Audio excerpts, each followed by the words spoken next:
तो देखिए, 2 चरण के चुनाव के बाद अब बारी तीसरे चरण की है और ऐसे में प्रधानमंत्री नरेंद्र मोदी अपने गृहनगर गुजरात में है और आज भी ताबड़तोड़ चुनाव रैलियां करने वाले हैं और इस रैली में निशाने पर होगा विपक्ष यानी कांग्रेस और वहां जमकर कांग्रेस पर निशाना भी साधेंगे। तो दूसरी तरफ अपने जो उम्मीदवार हैं उनके लिए वोट की अपील भी करने वाले हैं प्रधानमंत्री नरेंद्र मोदी।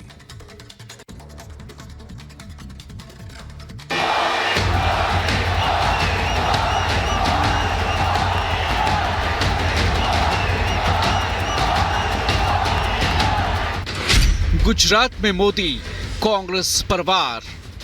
जो कभी 400 सीट लेकर के बैठते थे वो 40 पर आ गए।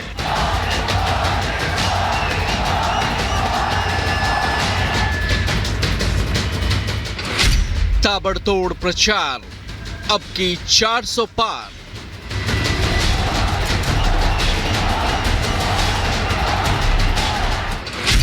मुद्दों की भरमार, जीत की ललकार।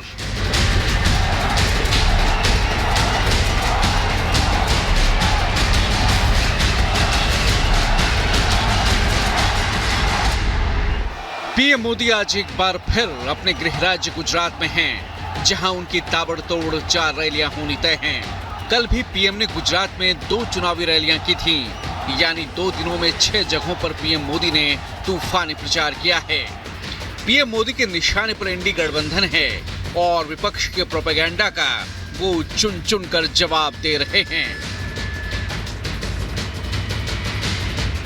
पीएम मोदी ने गुजरात की धरती से कांग्रेस पर करारा वार करते हुए कहा कि कांग्रेस ने कभी उन्हें चाय बेचने वाला, कभी चौकीदार चोर कहा, लेकिन जनता ने कांग्रेस को ऐसा करारा जवाब दिया कि कांग्रेस 400 से सिमटकर 40 पर आ गई।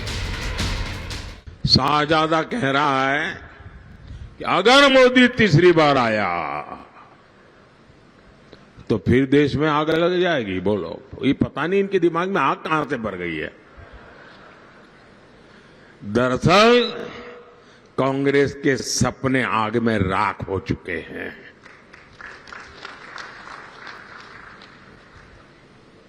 इस देश के लोगों ने कांग्रेस के हर इरादे को जान लिया है और इसलिए निराशा के गर्त में डूबी हुई कांग्रेस, जो अपनी पार्टी को नहीं बचा पाती है, जो अपनी पार्टी में जान नहीं भर सकते हैं, वह देश में सत्ता प्राप्त करने के लिए निकले हैं।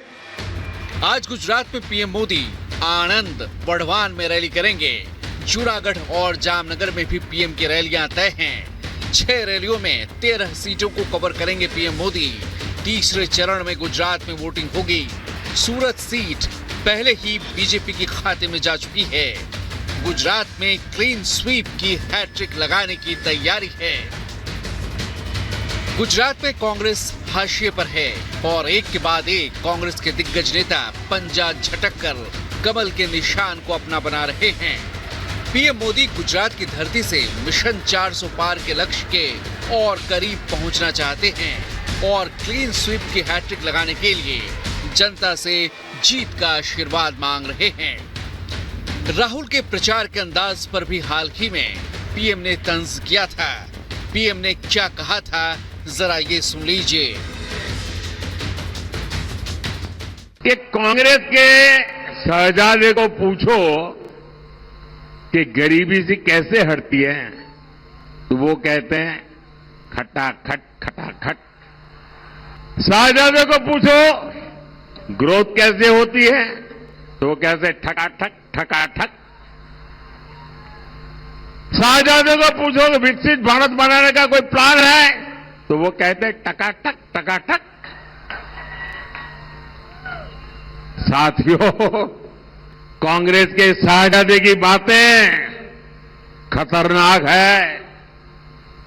खुद कांग्रेस के लोग इनके कारण कांग्रेस छोड़ करके निकल रहे हैं। पीएम मोदी ने आरक्षण और संविधान बदलने को लेकर विपक्ष के आरोपों पर भी करारा जवाब दिया था।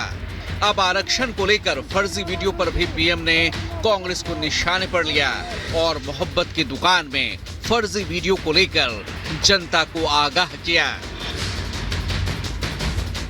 जब देश के दलित, आदिवासी, पिछड़े कांग्रेस को रिजेक्ट कर दिए हैं। अब उन्होंने कारोबार चलाया, फर्जी वीडियो, फेक वीडियो, सारा कारोबार फर्जी। उनकी बात कोई सुनता नहीं तो मोदी का चेहरा और मुंह में दूसरी बात डाल करके लोगों को दिखाते। और आज कांग्रेस पार्टी और पूरा उनका इंडी गठबंधन एक फेक फैक्ट्री बन चुका है। ये कहते हैं, खुद तो बड़ी बड़ी बातें कहते हैं, मोहब्बत की दुकान, लेकिन इनकी मोहब्बत की दुकान ऐसी है जो फेक सामान, फेक नारे, फेक वादे इसको बांटने में लगी हुई है।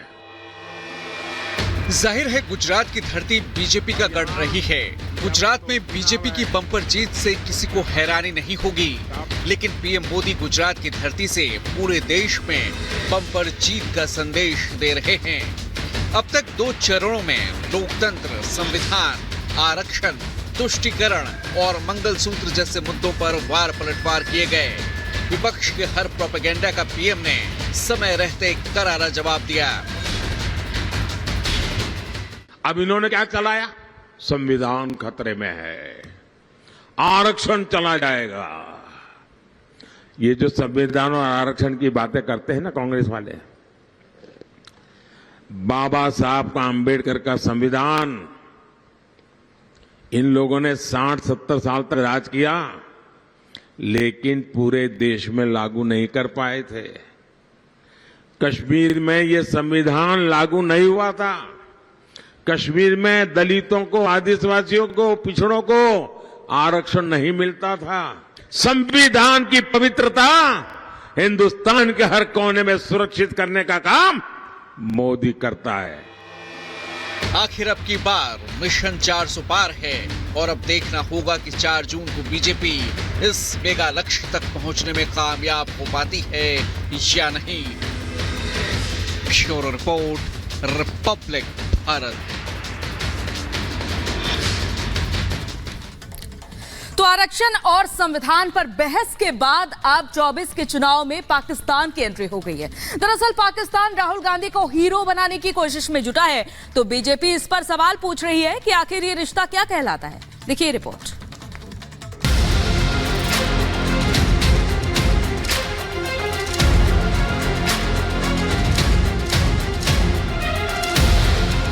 चौबीस के चुनाव में अब पाकिस्तान की एंट्री हो गई है। अब तक कांग्रेस के मैनिफेस्टो और मुस्लिम तुष्टीकरण की राजनीति पर बीजेपी सवाल उठा रही थी, लेकिन अब इमरान सरकार में मंत्री रहे फवाद हुसैन ने राहुल की तारीफ क्या की। बीजेपी कांग्रेस से पूछ बैठी, आखिर ये रिश्ता क्या कहलाता है। राहुल के एक वीडियो को शेयर कर पाकिस्तानी नेता ने राहुल की तारीफ की है और अब बीजेपी इस मुद्दे पर राहुल के खिलाफ खुलकर मैदान में आ गई है और पूछ रही है कि क्या कांग्रेस का हाथ पाकिस्तान के साथ है। ये रिश्ता क्या कहलाता है राहुल जी? आज तो सब कुछ सामने खुलकर आ गया है। आज पाकिस्तान के बड़े नेता जो मंत्री रहे उनकी सरकार में, वो राहुल गांधी को प्रमोट कर रहे हैं। ऐसे नेता जो भारत के खिलाफ अमूमन जहर उगलते हैं। क्या ये उसका बदला चुका रहे हैं? जो मणिशंकर अय्यर एक बार गए थे पाकिस्तान समर्थन मांगने की, मोदी को हटाना है? या अभी जो पाकिस्तान जिंदाबाद के नारे लगाए गए कांग्रेस के जब एक राज्यसभा सांसद चुने गए, या जब भी कोई पाकिस्तान को आतंकवाद पर घेरा जाता है भारत के द्वारा, तो क्लीन चिट देने का काम कांग्रेस के नेता करते। 26/11 से लेकर पुलवामा तक, समझौता तक। कांग्रेस नेताओं का पाकिस्तान प्रेम यूं तो कोई नई बात नहीं है। पहले भी कई मौकों पर मणिशंकर अय्यर पाकिस्तान की तारीफ कर चुके हैं, पाकिस्तानियों को बड़े दिलवाला बता चुके हैं। अब पाकिस्तानी नेता राहुल के लिए मानो सियासी बैटिंग कर रहे हैं। इससे पहले कांग्रेस के मैनिफेस्टो को लेकर भी बीजेपी ने करारा प्रहार किया था और इसे मुस्लिम लीग का मैनिफेस्टो करार दिया था। खुद पीएम मोदी ने कांग्रेस के मैनिफेस्टो पर क्या कहा था, जरा ये सुन लीजिए। कांग्रेस की मुस्लिम लीगी सोच को देश के सामने रखना चाहता हूं, और जब उनका मैनिफेस्टो आया उसी दिन मैंने कह दिया था कि कांग्रेस का मैनिफेस्टो पर मुस्लिम लीग की छाप है। अब बीजेपी पूछ रही है कि आखिर पाकिस्तान चुनाव में राहुल की तारीफ क्यों कर रहा है। मुस्लिम लीग का मैनिफेस्टो तो हमने देख लिया, कांग्रेस पार्टी ने निकाला, शरिया की बात भी कर ली, वोट जिहाद भी कह दिया। अब मुस्लिम लीग ही बनती जा रही है क्या कांग्रेस पार्टी? वही मुस्लिम लीग जिसने पाकिस्तान को एक प्रकार से जन्म दिया। पाकिस्तान का हाथ कांग्रेस के साथ और कांग्रेस की बात पाकिस्तान के साथ। अब पाकिस्तान भी कांग्रेस को प्रमोट कर रहा है, पाकिस्तान के नेता कांग्रेस को प्रमोट कर रहे हैं। हो सकता है इसलिए क्योंकि 26/11 के बाद पाकिस्तान को मोस्ट फेवर्ड नेशन स्टेटस दिया गया था, उन पर सर्जिकल स्ट्राइक नहीं किया गया। बीजेपी आईटी सेल के प्रमुख अमित मालवीय ने राहुल गांधी को लेकर पाकिस्तान के पोस्ट को साझा कर कांग्रेस पर करारा प्रहार किया। अमित मालवीय ने लिखा कि पाकिस्तान के साथ कांग्रेस का गठबंधन इससे ज्यादा स्पष्ट नहीं हो सकता। इमरान खान कैबिनेट में सूचना एवं प्रसारण मंत्री रहे चौधरी फवाद हुसैन राहुल गांधी को प्रमोट कर रहे हैं। क्या कांग्रेस पाकिस्तान में चुनाव लड़ने की योजना बना रही है? दरअसल पाकिस्तानी नेता ने सोशल मीडिया साइट पर राहुल गांधी का एक वीडियो शेयर किया है, जिसमें राहुल गांधी राम मंदिर के उद्घाटन को लेकर बीजेपी और पीएम मोदी से सवाल पूछते नजर आ रहे हैं। अब देखना होगा कि बीजेपी के प्रहार पर कांग्रेस क्या जवाब देती है। Bureau report, Republic Bharat.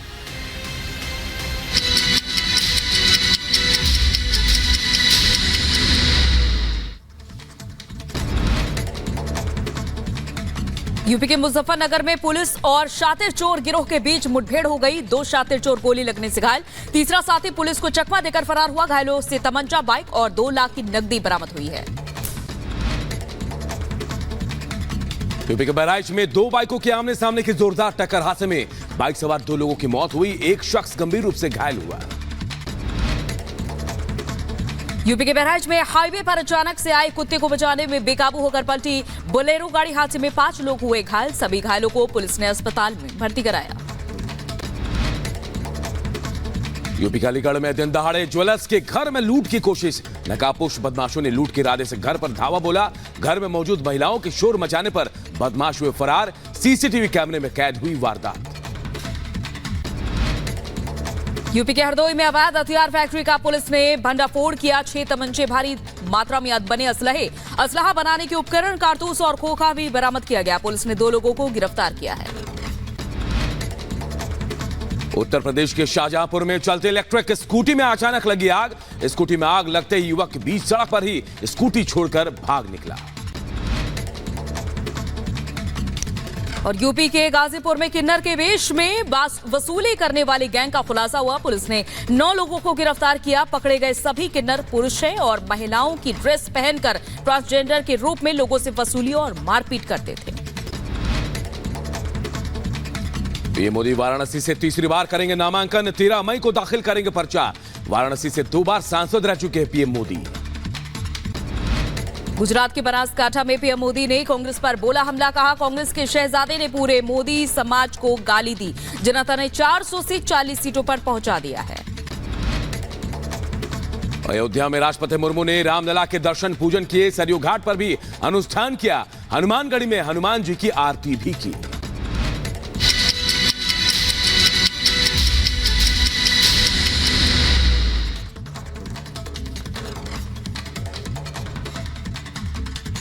Uttar Pradesh की 3 सीटों पर नामांकन की आखिरी तारीख 3 मई यानी कल है, लेकिन अब तक प्रत्याशियों का पता नहीं है। इनमें से 2 सीटों पर न सिर्फ सबकी नजरें टिकी बल्कि सवाल भी उठ रहे हैं। तो परिवार का गढ़ है और क्या इन्हें डर सता रहा है, इससे जुड़ी एक रिपोर्ट आप सबको दिखाते हैं।